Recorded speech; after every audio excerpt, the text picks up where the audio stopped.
taking a little survey.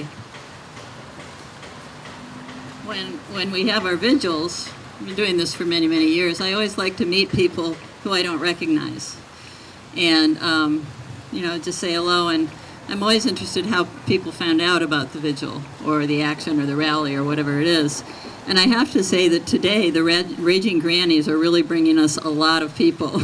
Every single person I talked to who I didn't know had been brought by the Raging Grannies. So thank you very much. So one thing I want to do, because I think we haven't done it nearly enough, is take a moment to bring up here so that we can thank them, the core members of the organizing committee, some of whom really are never at the microphone, and have worked together ever since last February on not a monthly but on a weekly basis to create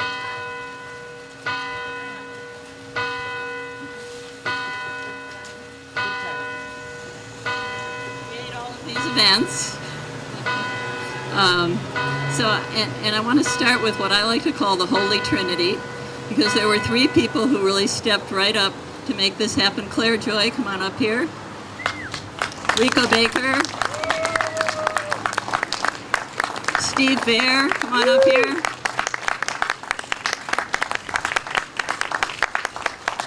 These are the three who sort of had the original vision and jumped right into it. They were quickly joined by Lynn Francis of WILP. Lynn, come on up.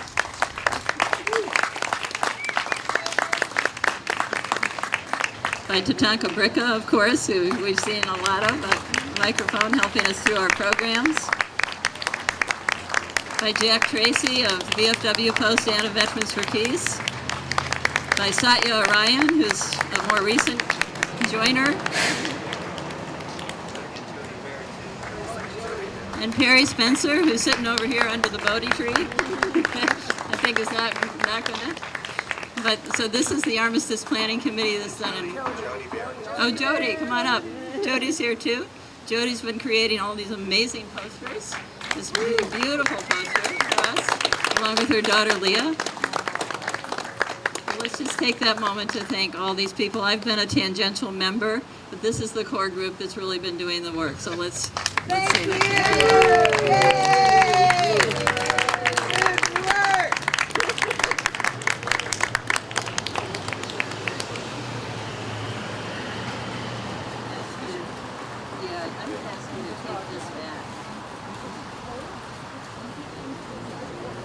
I want to say there's no such thing as a tangential member.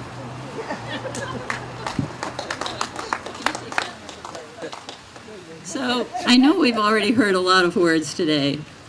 I was going to read a couple of poems, one by Ellen Bass, who's a local poet, another one by Wendell Berry. I'm going to take a vote here, because if people are really getting tired, I'm happy to sit down and let the next thing happen. Or shall we hear the poems? Poems! Okay. I think many of you know Ellen Bass. She's a local poet. She's risen to great fame nationally, internationally. She invites us in this poem to think of peace as a daily and almost hourly and almost minutely action that we are engaged in. She's read the poem here at the clock. She's read it at the Vets Building. She's read it at other interfaith gatherings in Santa Cruz. It's called Pray for Peace. Pray to whomever you kneel down to. Jesus nailed to his wooden or plastic cross, his suffering face bent to kiss you. Buddha still under the bow tree in scorching heat. Adonai, Allah, raise your arms to Mary that she may lay her palm on our brows, to Shekinah, Queen of heaven and earth, to Anana in her stripped descent. Then pray to the bus driver who takes you to work. On the bus, pray for everyone riding that bus, for everyone riding buses all over the world. Drop some silver and pray. Waiting in line for the movies, for the ATM, for your latte and croissant, offer your plea. Make your eating and drinking a supplication. Make your slicing of carrots a holy act. Each translucent layer of the onion a deeper prayer. To hawk or wolf or the great whale, pray. Bow down to terriers and shepherds and Siamese cats. fields of artichokes, and elegant strawberries. Make the brushing of your hair a prayer, every strand its own voice singing in the choir on your head. As you wash your face, the water slipping through your fingers, a prayer. Water, safest thing on earth, gentleness that wears away rock. If you're hungry, pray.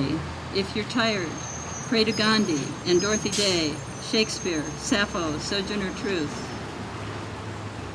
When you walk to your car, to the mailbox, to the video store, let each step be a prayer, that we all keep our legs, that we do not blow off anyone else's legs or crush their skulls. And if you are riding on a bicycle or a skateboard or in a wheelchair, each revolution of the wheels a prayer as the earth revolves, less harm, less harm, less harm, less harm. With each breath in, take in the faith of those who have believed when belief seemed foolish, who persevered. With each breath out, cherish. Pull weeds for peace. Turn over in your sleep for peace. Feed the birds, each shiny seed that spills onto the earth, another second of peace. Wash your dishes, call your mother, drink your wine. Shovel leaves or snow or trash from your sidewalk. Make a path. Fold a photo of a dead child around your Visa card. Scoop your holy water from the gutter. Gnaw your crust. Mumble along like a crazy person, stumbling your prayer through the streets.